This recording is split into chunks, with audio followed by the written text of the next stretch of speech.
Sega.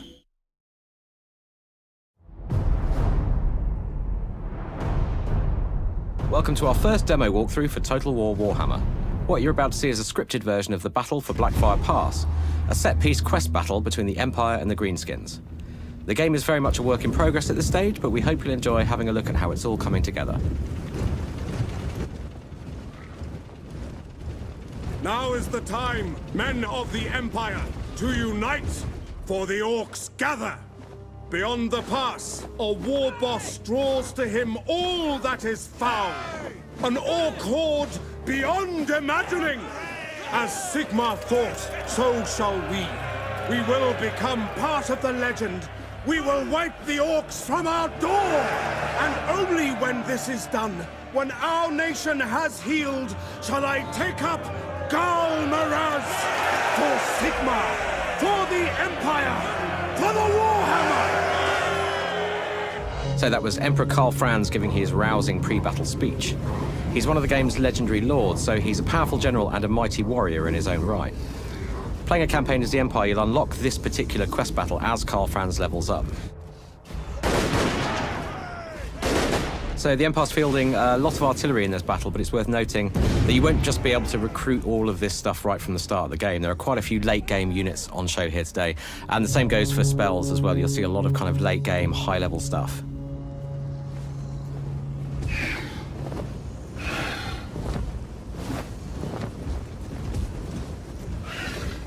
Now, as we approach the Greenskin line, you can see just how different these two races are.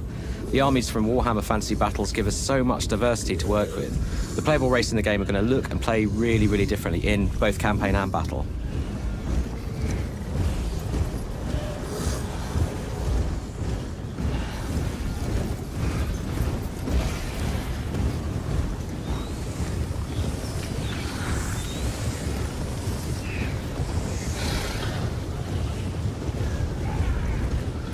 And looking out over Blackfire Pass for a second here, you can just see the kind of fantastical landscapes that we've never been able to do before in a Total War game. And this is just one geographical part of the old world.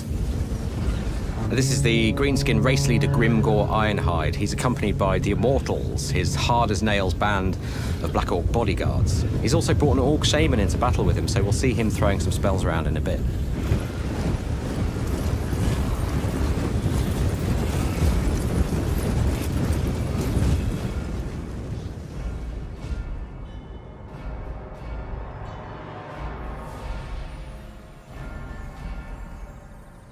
So these snickering little goblins are manning a Doom Diver catapult. And you can see a goblin fanatic there climbing into the mechanism eagerly with his homemade wings strapped to his arms.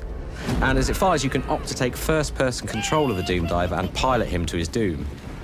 Now, it's a pretty wild ride, but once you get the hang of it, you can really get proficient.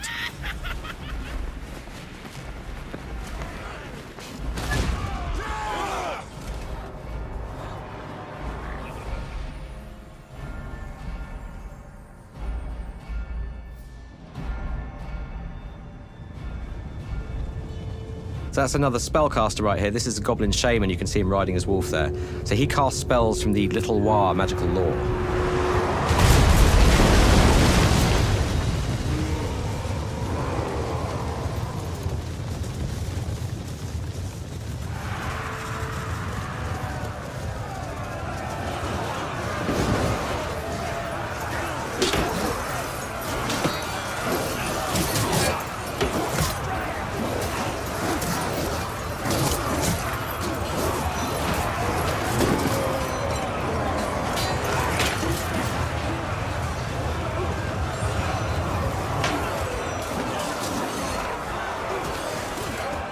So there's a bit of a flanking counterattack lining up here from the Empire. We've got some ranged cavalry up front there in the shape of Outriders and Pistoliers. Coming up behind them, we have the noble Imperial Knights of the Reichsguard and a unit of Demigriff Knights.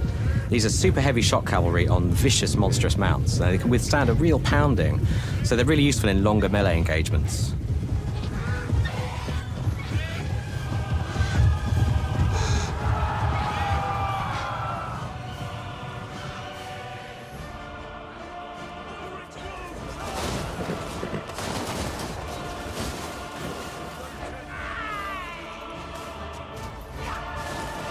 So the Goblin Shaman here has just cast a spell called the Curse of the Bad Moon. Now, it's a pretty powerful, impressive-looking high-end spell, but it's worth noting that we don't want magic to be too OP. You'll have a limited pool of magic to use in every battle that recharges over time according to various factors. But basically, you're going to have to pick and choose just when to cast high-level spells like this. We don't want magic to totally dominate the game. It's more of a kind of useful supporting tool.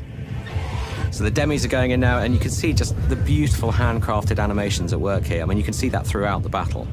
One thing that we're still working on is cavalry versus cavalry impacts, and in fact impacts across the board. So what we're aiming for is scenes like this to be much more punchy, with more physical hit reactions from the cavalry that struck. In short, we want to make a real kind of spectacle of these engagements.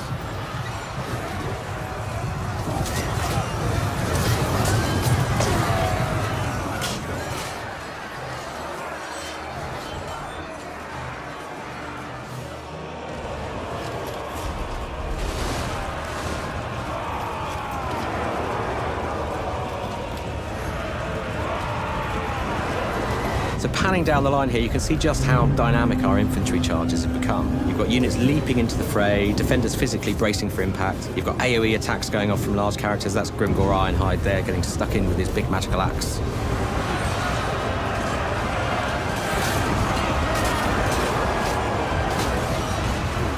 And in go the trolls at the end of the line here. Now, monstrous infantry like this have you know, lots and lots of hit points. They can mete out a ton of damage with those big attacks as well. And these guys are also, as you can see, partial to puking acid bile all over their enemies.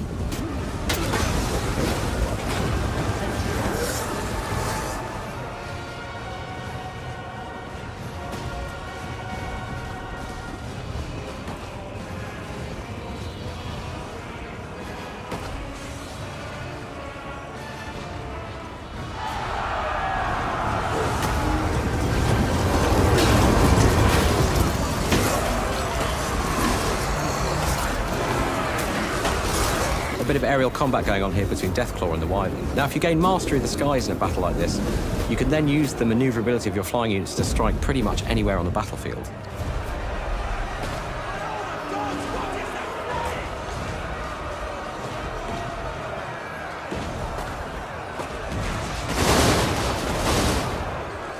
And as the Wyvern comes down here to attack these state troopers, you can see how each of these big monsters has some really spectacular combat animations. And it really brings them to life and gives them tons of character.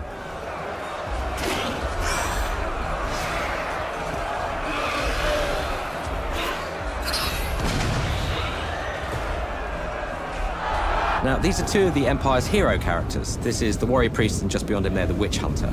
Heroes are essentially agents, so they can roam the campaign map, perform a number of different functions, but they're also powerful solo warriors in their own right, and if you attach them to an army, they can then throw themselves into combat alongside the troops.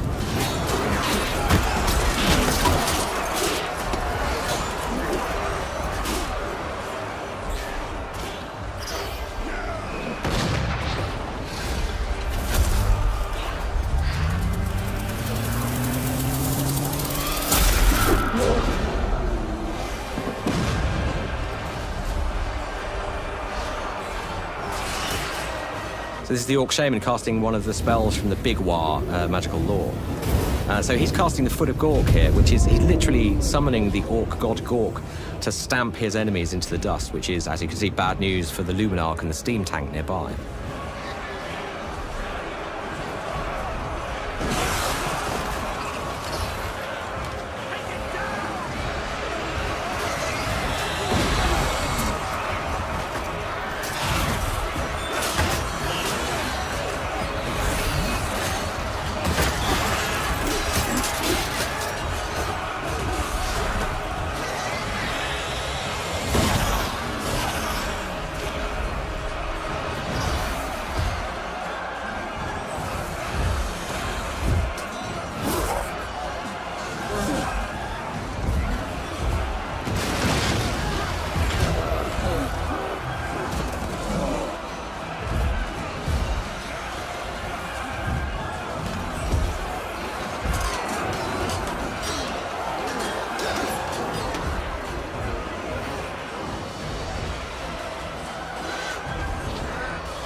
And finally, the Empire's celestial wizard is summoning down the Comet of Cassandora.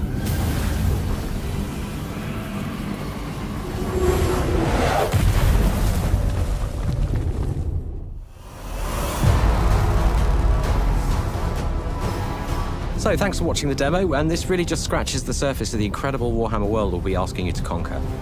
To catch all the latest gameplay and feature reveals, subscribe to our YouTube channel or follow us on Facebook.